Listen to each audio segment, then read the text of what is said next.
On ne peut jamais te voler ton idée de business, au grand jamais.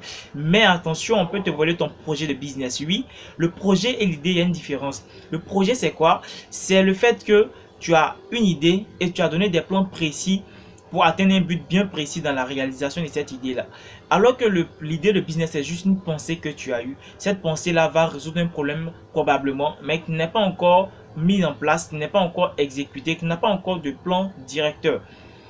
Et si tu sais comment est-ce que se forment les pensées dans notre cerveau, tu sauras que la pensée ou l'idée que tu as, plusieurs personnes l'ont. Parce que la pensée se forme à travers, sinon à la suite d'une question qu'on s'est posée, plus ou moins consciemment ou si tu veux inconsciemment. Et lorsque cette question devient consciente et donc la réponse devient de plus en plus consciente, ça devient une idée et cette idée-là peut résoudre un problème spécifique qui est une idée de business. Alors, lorsque tu as ton idée de business, la question à te poser c'est comment est-ce que je vais mettre en place spécifiquement mon idée? Qu'est-ce qui va faire la différence entre moi et quelqu'un qui a cette idée-là? Parce que lorsqu'on a une idée de business, généralement on pense qu'on est les seuls à avoir cette idée de business. Tellement on trouve notre idée bling bling, on trouve notre idée waouh, on rêve. Quand on ferme les yeux, on se voit waouh, je vais faire la une des journaux et tout. On pense qu'on est seul à voir cette idée-là. Jamais. Une idée de business, c'est comme des ondes radio qui sont disponibles. Une onde radio, c'est émis par une antenne radio. Et cette antenne radio-là, chacun va capter cette onde radio à travers son poste radio. Et son poste radio, on va capter ça avec quoi? Avec la bonne fréquence. Actuellement où je te parle, il y a l'onde radio de la RTI, il y a l'onde radio de Trace FM, il y a l'onde radio de Yopougon, et de radio Yopougon, de radio Cocody et tout ça.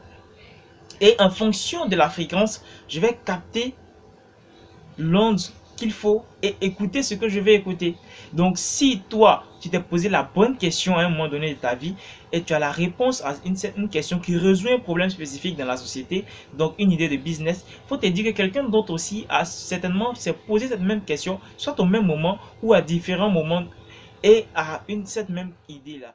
Quelle est la différence entre iPhone et si tu veux Apple et Samsung? Quelle est la différence entre Techno et Infinix par exemple? Le point commun c'est que chacun veut faire un smartphone, chacun fait un smartphone. Et la différence c'est quelle est la cible et quel est le modèle de téléphone que chacun va créer.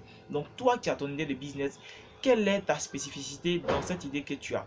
Et pour savoir que tu as une bonne spécificité, pour savoir que tu vas mettre en place un projet, une idée qui va faire beaucoup de bonnes choses, qui va te permettre d'être millionnaire ou milliardaire, la chose à faire, c'est de partager cette idée-là. Et généralement, on a peur de partager notre idée parce qu'on s'est dit qu'ils vont nous voler. Non, on ne peut pas te voler ton idée de business. Donc, c'est ton projet qu'on peut voler. Donc, tu n'es pas obligé de partager tous les plans précis de ton idée. Non, tu peux partager ton idée et parler de certains éléments de ton idée et voir quel est le feedback. Avoir surtout des feedbacks, c'est très important dans la réalisation d'une idée. C'est très important. Il faudrait que tu parles de ça le plus possible et surtout choisir les personnes avec qui tu parles. Choisir des personnes qui ont déjà mis en place des entreprises. Parce que si tu parles à des gens qui sont des salariés purs et durs, ces personnes vont te montrer le mauvais côté simplement d'une idée de business parce que ces personnes ont peur de se lancer en entrepreneuriat. C'était Rodrigue Tano, le visionnaire, pour t'éclairer davantage.